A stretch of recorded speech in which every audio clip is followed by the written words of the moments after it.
يوم يقوم الروح والملائكة صفا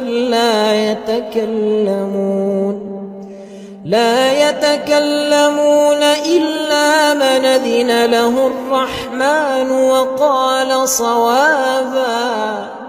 ذلك اليوم الحق، فمن شاء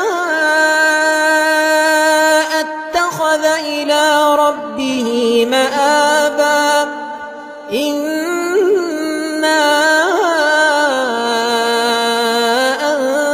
أنذرناكم عذابا قريبا يوم ينظر المرء ما قدمت يداه ويقول الكافر يا ليتني كنت